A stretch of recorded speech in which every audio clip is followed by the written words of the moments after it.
돈 봉투 모르는 일이다. 정치적 책임을 지겠다던 송영길 전 대표는 의혹에 대해서 전면 부인했습니다. 탈당 송영길 귀국. 일단 말이 많았던 파리에서의 그 기자회견 들어보시죠. 이번 사태에 대한 모든 책임은 저에게 있습니다. 제가 모든 책임을 지고 대응해 나가겠습니다. 돈 봉투 의혹 사건이 발생하게 된 것에 대해 진심으로 죄송합니다.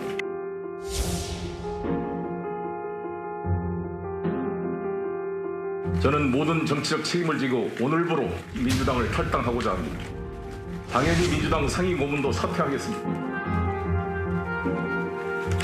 제가 귀국하면 검찰은 저와 함께했던 사람들을 괴롭히지 말고 바로 저를 소환해 주실 것을 부탁드립니다.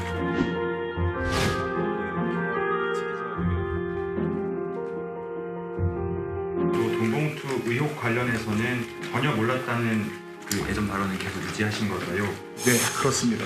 이 문제는 돌아가서 하나하나 점검하겠습니다. 그때 3명의 후보님이 나왔는데 3명의 후보가 30분 단위로 정신없이 뛰어다닐 때였습니다. 후보가 그런 캠프의 일을 일일이 챙기기가 어려웠던 사정을 말씀드립니다. 송영길 전 대표의 파리에서의 기자회견 들으셨습니다. 해석해보자면 민주당 전당대회 송영길 캠프에서 설사 돈 봉투가 뿌려졌을지라도 나는 몰랐다. 라는 해석이 오늘 조간신문에 많습니다. 자, 과연 정치권에서 어떻게 들었는지 법조인의 시각은 뭔지도 하나하나씩 살펴보죠. 박정호 의원님, 네. 어떻게 들으셨습니까? 송영길 전 대표의 기자회견이었는데요.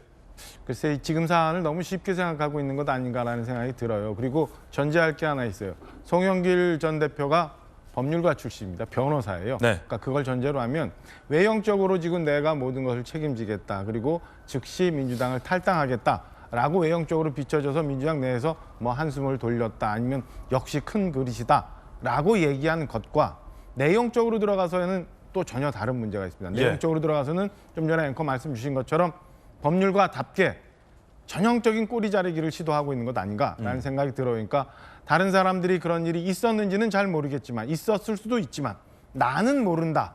그러니까 나에게까지 그런 법적인 문제가 들어오는 것은 차단. 두 번째는 예.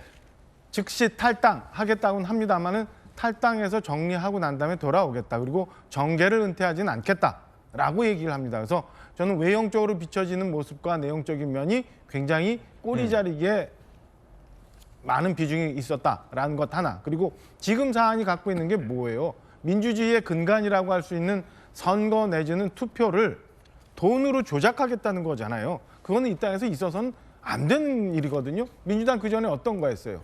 선거를 여론을 조작해서 하려고 했던 또 나쁜 일들이 있었잖아요. 드루킹. 그렇죠. 그러니까 이렇게 민주주의 아주 근간을 흔들 수 있는 정말 큰 일을 너무 쉽게 생각하고 꼬리 자르기를 딱 하면서 나는 괜찮다. 그리고 돌아오겠다라고 하는 거는 저는 뭐 민주당한테 부담을 덜 주는 것 같아 보이고 예. 그다음에 우리 민주주의의 근간을 흔들지 않은 것처럼 보이고 하지만은 저는 내용적으로는 충분히 본인만 살기 위해서 그리고 지금의 상황을 너무 쉽게 생각하고 있었던 것 아닌가 감당할 수 있을까라는 생각이 토요일 저녁 송영길 전 대표의 기자회견을 보면서 들었습니다. 그렇다면 송영길 대표가 취한 소위 책임 조치는 탈당하고 조기 귀국 이 두 가지밖에 없는 겁니다. 정계 은퇴도 거부를 했기 때문이죠. 자, 그렇다면 법조인의 시각도 궁금한데 정혁진 변호사님, 네네. 검찰은 즉각 나를 소환하라, 밑에 있는 사람 괴롭히지 말고라는 문구가 들어 있었지만 송영길 전 대표가 백브리핑에서 한 말을 보면 난 전혀 모른다거든요. 난 대표가 바빠서 후보가 그 일일이 다 만나고 보고받고 할 시간이 없다라는 말을 유추해봤을 때 검찰이 부른다 하더라도 송 전 대표가 검찰에서 진술할 말은 어느 정도 좀 정해져 있겠군요. 일단은 뭐 검찰에서 부르면은 나간다라고 했으니까 그것도 그냥 나가는 게 아니고 당당하게 나간다고 그랬단 말이에요. 그런데 많이 들어봤어요. 당당하게 나간다는 말.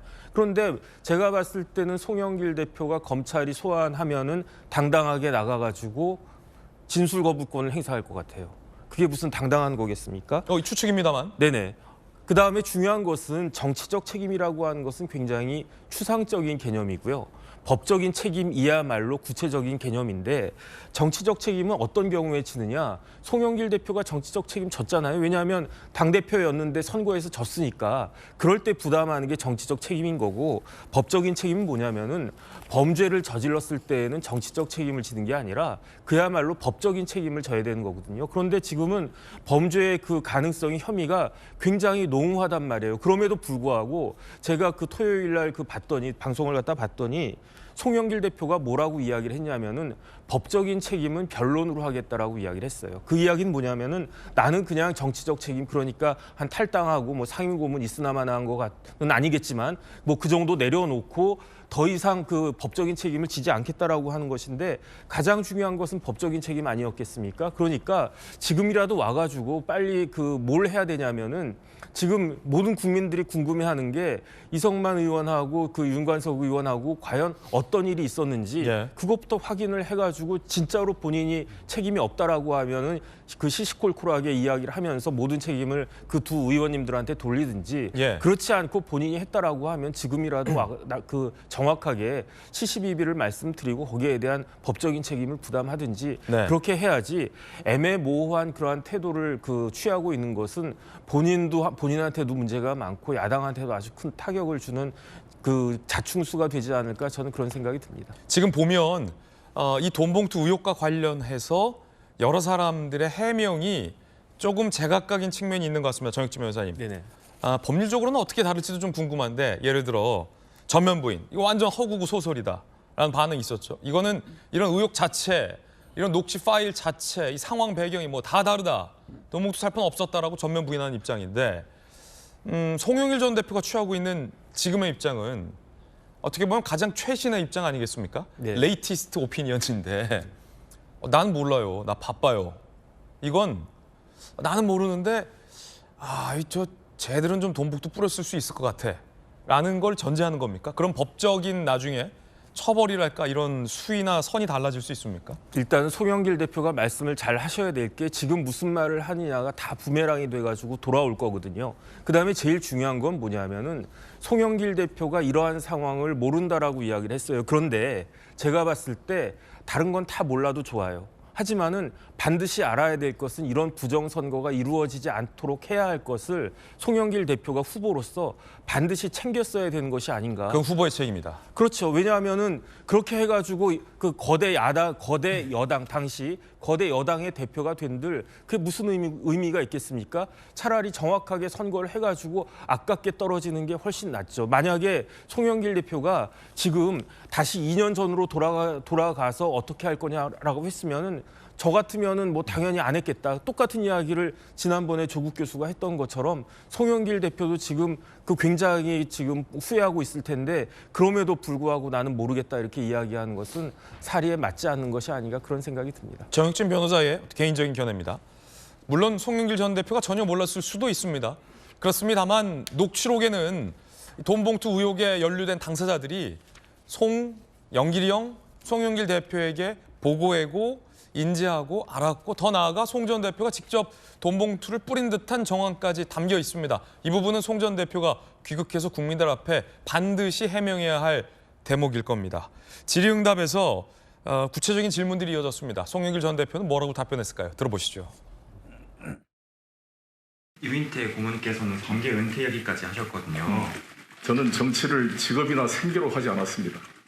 제가 정치를 한 이유는 학생운동 때와 마찬가지로 민족의 화해와 평화적 통일을 위한 사명을 완료하고 있다는 말씀만 드리겠습니다.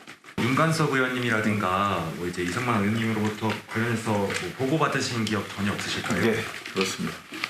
저를 도와주신 전국의 당원, 대의원 동지 여러분께 이번 일로 괜히 누를 끼쳐 죄송하다는 말씀을 다시 드리겠습니다. 그러면 어제 구속영장이 기각됐잖아요. 저의 전당대회 때는 캠프에 참석을 할 수 있는 신분과 위치가 아니었다는 점만 말씀드리겠습니다. 자금을 조성한 혐의를 받고 있는 강내구 감사협회장에 대해서 캠프에 참석할 수 있는 위치가 아니었다라고 얘기를 했습니다. 따라서 송영길 전 대표가 혐의 전체를 다 전면 부인하는 건지 아니면 본인만 모른다라는 입장을 취하는 건지는 아직은 다소 불분명한 측면도 있다라는 말씀 드리겠습니다. 정계 은퇴도 거부했습니다. 김영주 의원님, 네. 민주당이 17대 국회의원 하셨잖아요. 지금 민주당 현역 의원들의 한참 대선배 의원이신데 송영길 전 대표에 대해서 혹독한 비판을 하셨는데 지금 송 전 대표의 백브리핑 답변까지 들었습니다. 어떻게 만족하십니까? 글쎄 우리가 크게 뭐 이미 얘기한 것처럼 정치인으로서 송영길과 법조인으로서의 송영길 중에 이번에 기자회견은 더 두 가지를 아주 절묘하게 엮었다. 그렇게 엮었다. 볼 수밖에 없을 것 같고요. 우선 탈당과 전체 일에 대한 사과를 했다는 것은 일단 정치인으로서의 빨리 조기 귀국을 포함해서 자기 입장을 밝혔습니다마는 그럼에도 불구하고 실제적으로 보면 오늘 지금 자료 화면을 봤습니다마는 돈 봉투나 돈을 뿌린 부분은 나하고 무관하고 내가 뽑힌 것은 전국의 대의원들과 선의의 어떤 당원들의 결과다 이렇게 얘기를 하고 있겠습니다.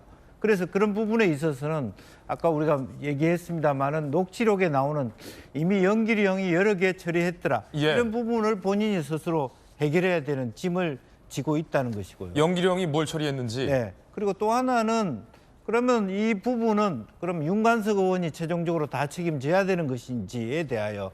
근데 녹취록에 의하면 사실은 관석이 형은 너무 살피더라. 조심해. 조심하더라. 뭐 그까짓 거 뭐 너무 조심해 그리고 윤관석. 뭐. 한편으로 이상만 의원은 오히려 괴롭혀서 어쩔 수 없이 내가 돈을 낸 것이 불구하고 예. 또 녹취록에 의하면 또 한편으로는 잘 보고해 드려라. 직접 보고한 것 같지도 않은 이런 부분이 되었을 때 그러면 이 모든 책임은 강내구와 이정건이 핵심이냐? 예. 그럴 수 없는 거 아니겠습니까? 이제 그런 몸통이 부분에 소위. 대해서. 예. 그런데 또 강내구에 대하여는 캠프의 중심적인 역할을 할 수 있는 위치에 없었다. 그러면 결국 본인이 얘기한 것처럼 이정건 개인의 작품이냐? 예. 이런 여러 가지 어떤 그 본인의 설명한 것에 대한 유추의 결과들이 상당히 어떤 중심이 없다. 따라서 들어오셔서 물론 본인이 해명해야 되고 풀어야 되겠습니다만은 지금으로서는 상당히 공감대를 많이 갖기는 어려운 예. 상황이다. 저는 그렇게 봅니다. 부족한 설명이다. 예를 들어 더 구체적으로 언급하자면 강내구에 대해서 역할을 폄하했어요.